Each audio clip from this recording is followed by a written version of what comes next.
Riavako malala ho ny tompo ho ampitombona ho aminareo anie ny fahasoavana sy ny fiadanana avy amin'ilay Andriamanitra ray sy Jesoa Kristy tompontsika.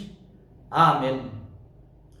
Miantoka ny fifaliana ny fitsanganan'Andriamanitra eo amin'ny olona. Miantoka ny fifaliana ny fitsanganan'Andriamanitra eo amin'ny olona.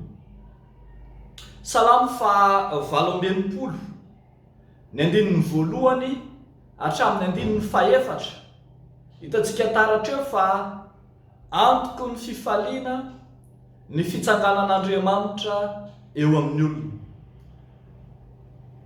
Vory ny vahoaka Israely tany Jerosalema fa izay fotoan-dehibe natrehan'ny mpanjaka sy ny vahoaka manontolo zany manao hiram-piderana, hikam-pifaliana, maneho ny fandresena mezinezina azon'izy ireo eo anatrehan'ny fahavalona. Ao anatin'izany hikam-piderana izany dia mahatsiaro Israely fa efa mitantana sy nampandresy azy Andriamanitra tamin'ny lasa, ka dia indro tsarony ny fomba nitantanan'Andriamanitra azy ireo tany anefitra fa izay. Fa raha tany anefitra tokoa izy teo anatrehan'ny fahavalo maro, dia indro Andriamanitra nitsangana teo aminy. Ho ny andininy voalohany manao hoe aoka hitsangan'Andriamanitra. Mitsangan'Andriamanitra midika zany fa manatrika azy ireo Andriamanitra, ary satria resaka fahavalo no resahana dia ambara fa Andriamanitra mitsangana dia Andriamanitra miady ho azy ireo. Etsakilan'izay ny vahoaka feno fifaliana, satria vahoaka mandresy, vahoaka nampandresen'Andriamanitra, vahoaka misitraka ny fiarovan'Andriamanitra. Dia indro feno fifaliana arak'izay hitantsika eo amin'ny andininy fahatelo sy ny fahaefatra, ny marina mifaly. Ny hoe marina eto dia entina hiantsona ny Israely, ilay firenena voafidin'Andriamanitra, ilay firenena Andriamanitra, ilay firenena miady noho ny fahamasinan'Andriamanitra rahateo. Arak'izany mitsangan'Andriamanitra hiady ho an'ny olona, fa ny olona koa dia nirahana hiady ho an'Andriamanitra. Dia indro ary fifaliana lehibe, ravoravo, eny fifaliana tsoroamantany, vokatry ny fandresena tolotr'Andriamanitra azy ireo no hitantsika misandratra. Miantoka ny fifalian'ny vahoakany, miantoka ny fifalian'ny olony ny fijoroan'Andriamanitra teo amin'izy ireo, ny fanatrehan'Andriamanitra naneho ny heriny lehibe. Tsy tamin'ny lasa tany anefitra ihany Andriamanitra no naneho zany heriny sy fandreseny zany, fa efa tonga tany amin'ny Jerosalema aza tamin'ny andron'ny Davida mpanjaka, dia nitarika ny vahoaka nandresy ihany koa Davida ka nahatsiaro ary namerina izao fiderana izao.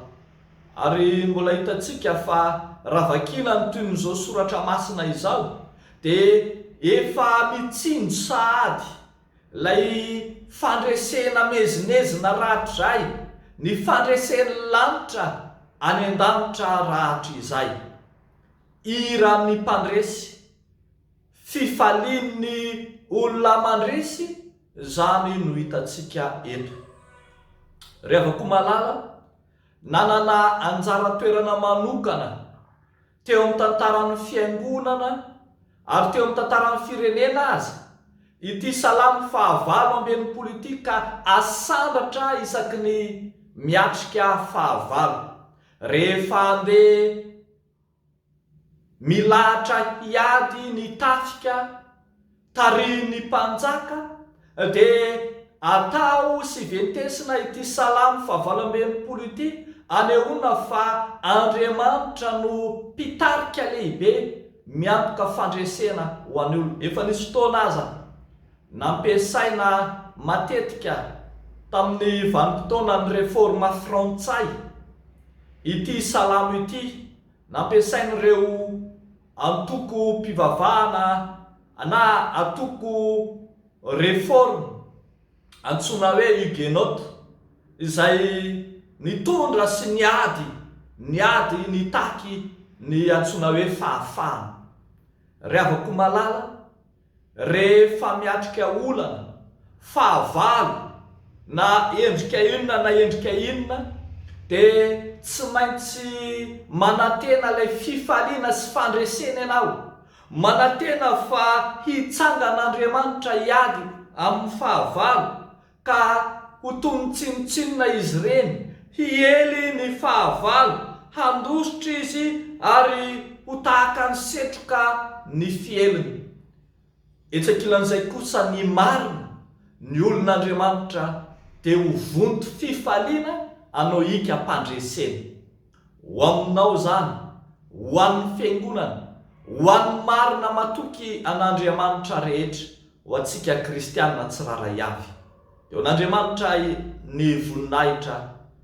Amen. Ivavaka isika ry avako. Tompo, misaotra anao zay ny amin'ny fandresena mezinezina ataonao eo amin'ny fiainanay. Efa nandresy ny fahotana ianao, efa nandresy ny fasana ianao, efa nandresy ny maizina sy ny satana amin'ny endriny rehetra ianao, ary dia indro manome fiainam-pandresena ho anay mba ahaizanay mifaly ao aminao Kristy, ary andehananay amin'ny fifaliana sy ny faharavoravoana ao amin'i Jesosy ilay efa nanao anay mihoatra no mpandresy azy. Misaotra Tompo fa mpandresy izahay eo aminao, eny mihoatra no mpandresy, satria efa resinao izao rehetra izao. Ankehitriny ary dia mioby ny anaranao izahay, midera ny anaranao be voninahitra, mankalaza anao ilay Andriamanitra tsy manalavitra anay, ilay Andriamanitra eo foana amin'ny fotoana rehetra, na ahatsiarovanay na tsy, na hiantsonay anao na tsy, dia Andriamanitra manatrika anay, mijoro eo anilanay, mamonjy anay ianao. Nidera sy nilaza ny voninahitra anao tolotra ianao. Ry Andriamanitra ray zanaka fanahy masina. Amen.